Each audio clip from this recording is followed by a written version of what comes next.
May mga bagay sa mundo na mas mabuting hindi na lang natin nalalaman. Hindi dahil wala tayong karapatan, kundi dahil may mga lihim na kapag nalaman mo na, hindi ka na kailanman magiging katulad ng dati. At ito, ang kwento ng isang lihim na hindi ko dapat nalaman. Lumaki ako sa isang tahimik na baryo. Yung tipong halos magkakakilala ang lahat. At ang pinakaingay na maririnig mo sa gabi ay kuliglig at hangin. Walang kakaiba. Walang misteryo. Ganun ang akala ko. Ang pangalan ko ay Elia. 18 taong gulang at buong buhay ko. Dito na ako sa baryong ito nakatira kasama ang lola ko. Hindi ko nakilala ang mga magulang ko. Sa tuwing nagtatanong ako noon, ngumingiti lang si lola at sinasabing, "Darating ang panahon, maintindihan mo rin." Hindi ko na pinilit. Hanggang sa dumating ang araw na ako mismo ang nakahanap ng sagot. Katulad ng ibang araw, nagsimula ang lahat sa katahimikan. Maagang nagising si lola para magluto ng almusal. Ako naman ay nagwalis ng bakuran habang malamig pa ang hangin. May kakaibang pakiramdam noon. Hindi naman masama.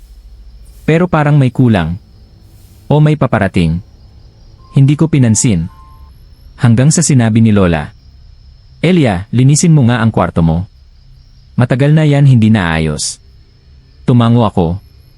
Hindi ko alam na yun na pala ang simula. Ang kwarto ko ay simple lang.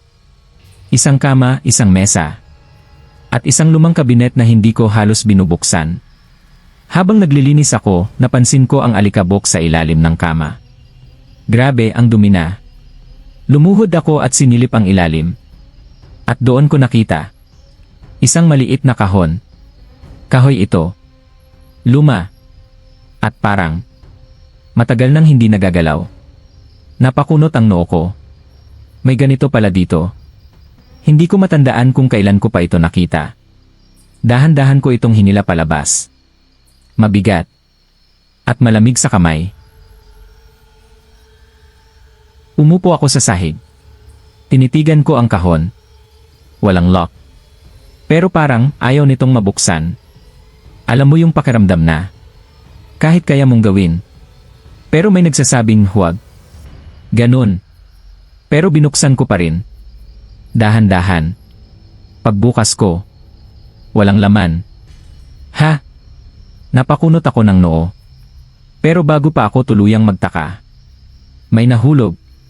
Isang maliit na papel. Mula sa loob ng kahon. Pinulot ko ang papel. Luma na ito. Dilaw na ang kulay. May nakasulat. At parang sulat kamay. Kung nabasa mo ito, ibig sabihin handa ka na.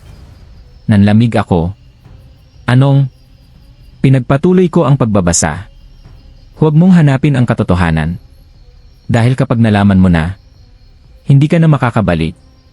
Biglang kumabog ang dibdib ko. Hindi ko alam kung bakit. Pero parang para sa akin ang mensahe. Sa sandaling iyon, biglang umihip ang hangin. Malakas. Kahit sarado ang bintana. Lumipad ang papel mula sa kamay ko. Hoy! Hinabol ko ito. Pero bago ko pa mahawakan, bigla itong nahulog sa sahig. At tila naglaho. Napatigil ako. Hindi gumalaw. Hindi huminya. Ano yon? Mula sa labas ng bintana, may narinig akong boses. Mahina. Parang hangin. Elia. Nanlaki ang mata ko. Dahan-dahan akong lumingon sa bintana. Walang tao. Pero malinaw kong narinig. Elia. Napaatras ako.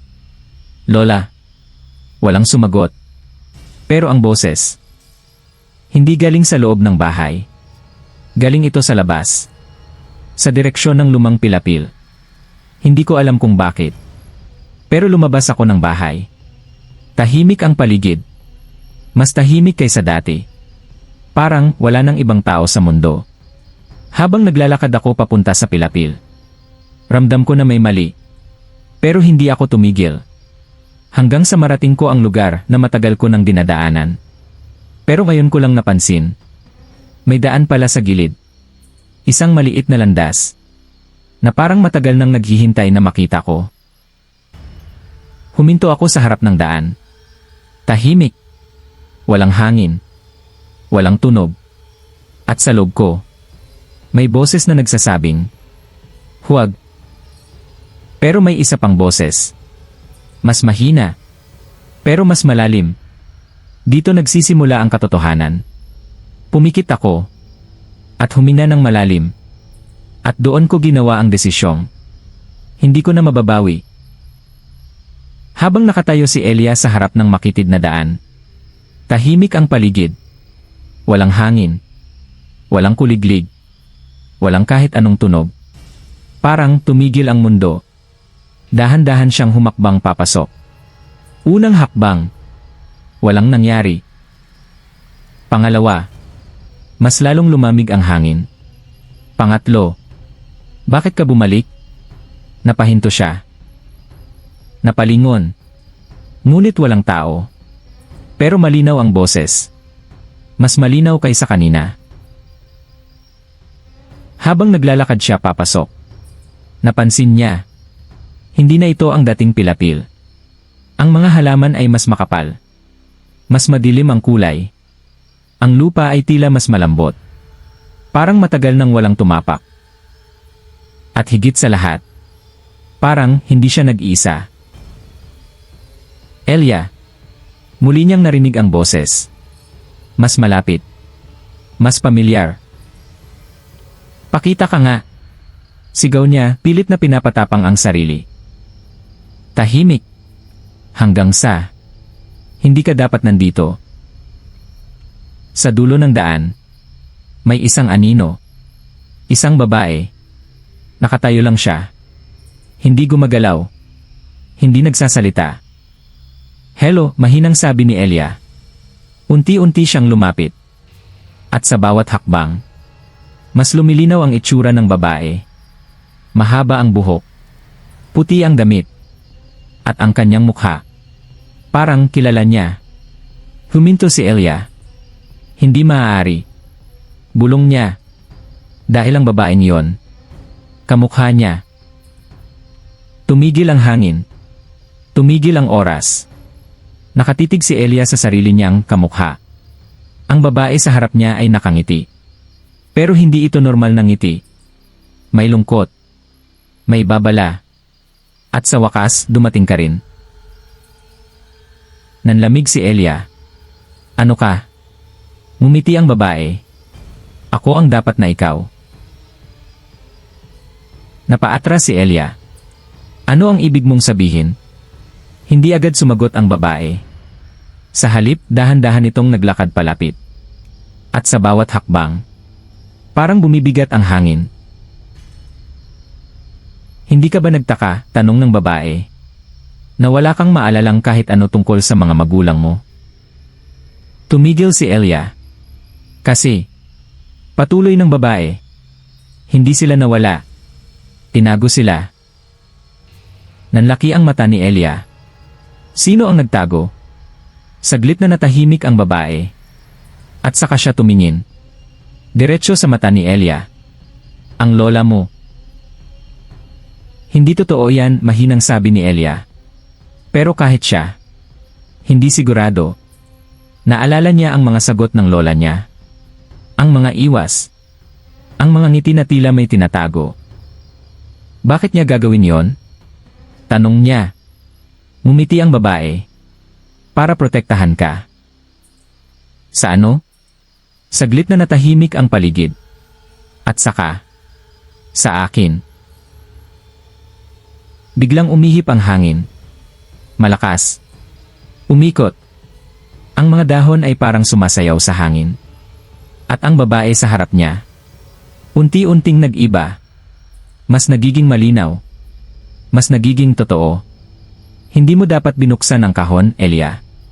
Bulong niya. Dahil doon nagsimula ang lahat. Biglang sumakit ang ulo ni Elia. Napahawak siya sa kanyang ulo. At doon, May mga larawan na pumasok sa isip niya. Isang gabi, umiiyak siya. At bata pa siya nito. May sigawan. May takbuhan. At ang lola niya, may hawak na kahon. Parehong kahon. At sa loob nito, isang liwanag. At isang boses. Piliin mo kung sino ang mananatili. Nagulat si Elia. Ano yon? Dahan-dahang lumapit ang babae. At saka siya bumulong. Dalawa kayo, Elia.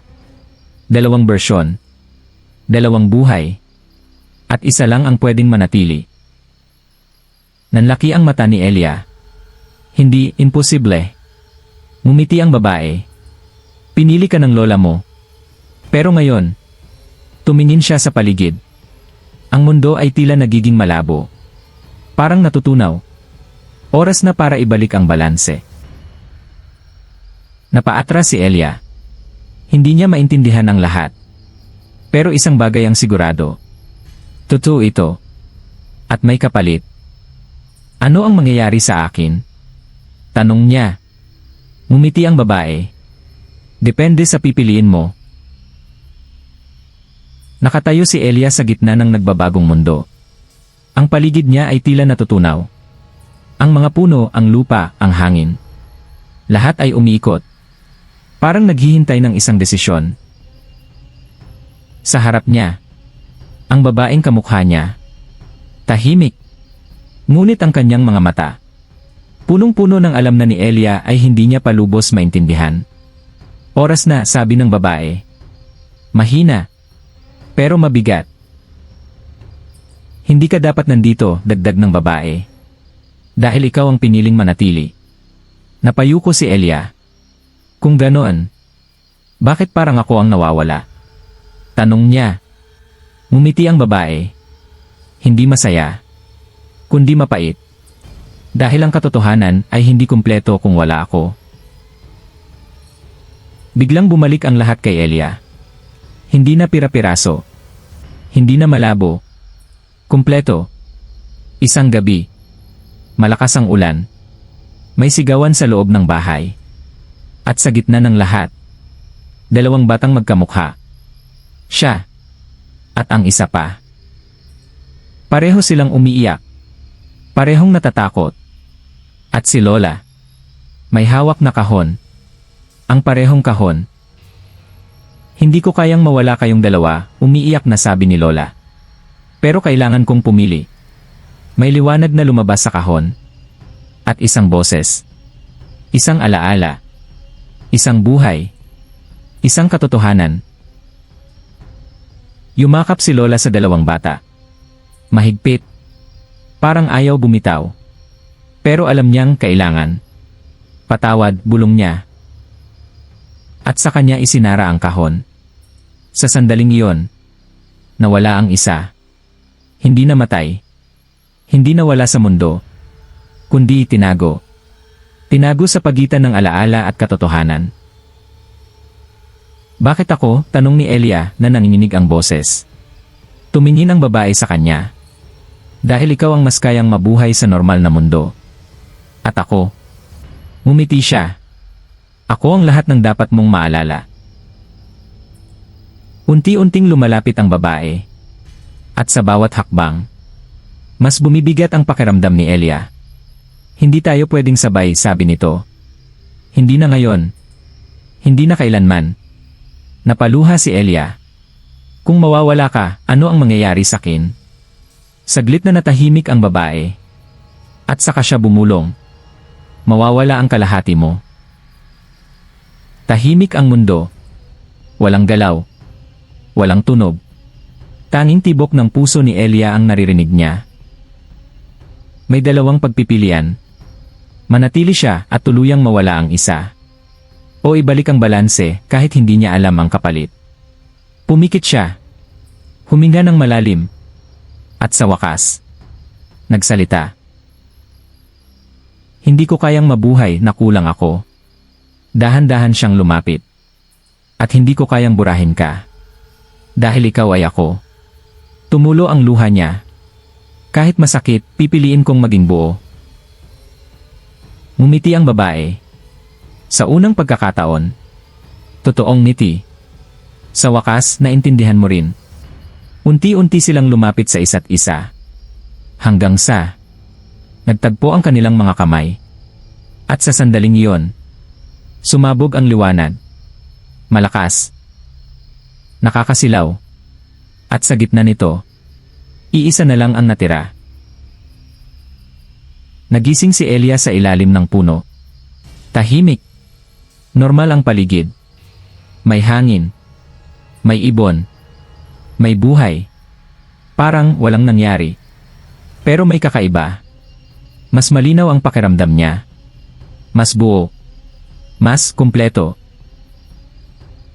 Pagbalik niya sa bahay, nakaupo si Lola sa labas. Tahimik. Parang naghihintay. Tumingin ito sa kanya. At sa unang pagkakataon, napaluha. Alam ko na lahat, mahinang sabi ni Elia. Tumango si Lola. At patawad. Ngumiti si Elia. Hindi na kailangan, Lola. Lumapit siya at niyakap ang kanyang lola. Dahil ngayon, naintindihan ko na. At diyan nagtatapos ang ating kwento. Kung nagustuhan mo ang kwentong ito, huwag kalimutang i-like at i-subscribe ang channel na Anonymous Pinoy Stories. Dahil dito sa channel na ito, marami pa tayong kwentong magbibigay inspirasyon, aral, kababalaghan at pag-asa. At tandaan mo ito. May mga lihim sa mundo na hindi dapat binubuksan. Hindi dahil masama sila, kundi dahil may kapalit ang katotohanan. Pero minsan, ang tunay na kapayapaan ay hindi matatagpuan sa pag-iwas sa katotohanan, kundi sa pagtanggap nito. Muli, salamat sa pakikinig.